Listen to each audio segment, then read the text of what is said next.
Have you ever thought about getting into commercial real estate? Well, this is the right market to do so. I'm going to tell you exactly what I would be doing if I was going to jump into the commercial real estate market as a realtor right now.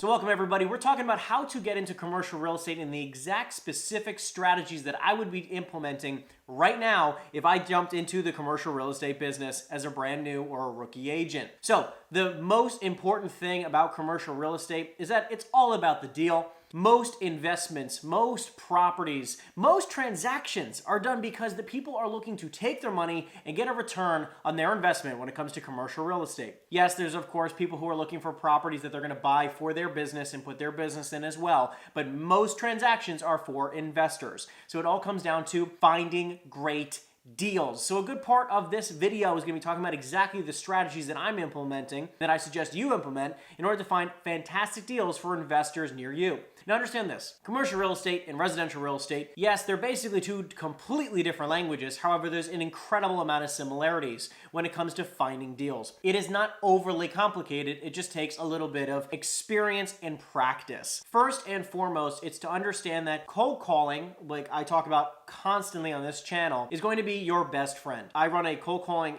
team basically of agents who work for me who specifically are cold calling a ton of specific property owners in different states for different asset classes, for the different type of buyers that we have. This reason is because what I have found has worked the best is cold calling specific, targeted, motivated sellers, people who have certain criteria around when they bought it, how much debt they have, how long they've owned it for, the type of asset, the purchase price versus the loan value, a multitude of other things. This is the perfect storm for finding fantastic and motivated sellers, which is exactly what I would be focusing my time on. So let's talk about two specific asset classes that I would recommend. Number one, multifamily, and number two, industrial/warehouse space. So the reason why I bring up these two is because of the following. Number one, multifamily. Multifamily has been on fire, and rental prices and rental rates have gone up drastically when it comes to rental values around apartments. So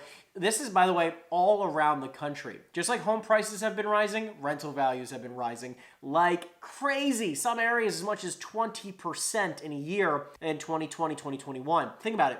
If property rental rates, if rent rates are going up drastically for apartments, what do you think that does to the value of apartment buildings? Yes, it obviously causes them to rise. Now, yes, I want you to understand that if you're watching this video and you're saying, but Henry, interest rates have gone up drastically. Is that affecting commercial real estate? You better believe it is. Yes, it is kind of compressing on both ends, right? Because you have the raise of rent rates and then you have the decrease, the depression when it comes to increase of mortgage interest rates is obviously compressing the values of a lot of commercial property. Now understand the larger new construction buildings when it comes to multifamily, those are still selling for low cap rates but high values. So the only people who are really paying those, call it 3, 4, 5%, even 5% cap rates are going to be huge funds. What I would suggest that you look for is the in-between markets. This is where a lot of money is made, and it's called the value add market, the middle market. This is properties that are anywhere between 5 and 50 units is going to be that sweet spot that allow the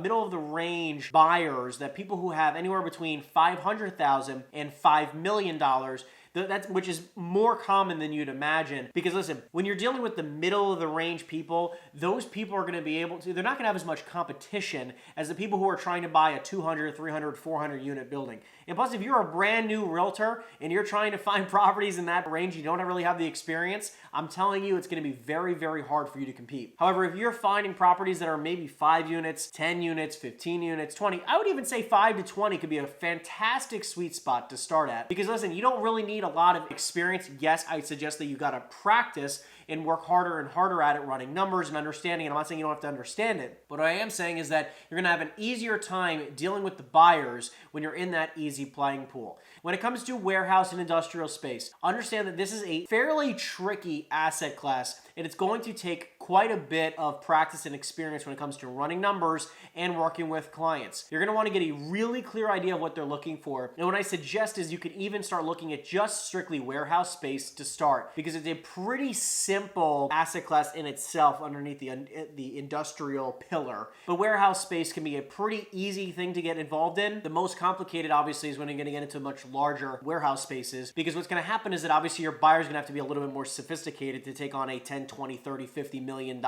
project over a $500,000, $1 million, $2 million, $3 million, $5 million project when it comes to warehouse space. Listen, anything under $5 million is probably going to be somewhere under 10,000 to 30,000 square feet, most likely, which again, you're typically talking probably 1 or 2 or 3 maybe tenants. Yes, you can obviously have more, but typically you're going to have a lot less tenants in a much smaller building, if that obviously makes sense, right? Asset classes between multifamily and warehouse spaces are going to be fantastic options for newer agents to jump into and start making cold calls. Now, if you're wondering where to get this information, fantastic question. There's a multitude of different softwares that you can look into, things that like CoStar, which if you're a licensed agent, you can look into CoStar. Yes, it's a little bit expensive, but it pays to pay the money because you're gonna have all the information you can possibly imagine, such as Mojo Dialer, which you can click the link down below and you're gonna be able to take full advantage of that. And on top of that, I want you to also think of softwares like Reonomy and systems that are pretty similar to that. There's a lot of different information in there. Yes, all of these softwares are going to cost money. There's not really a free option. This is sort of like you gotta pay to play when it comes to this world. Same thing when it comes to dialing for residential. It's similar, but the difference here is that it's a little bit more expensive. But listen, when you're dealing with commissions on the commercial side, commissions are anywhere between 2 and 10 times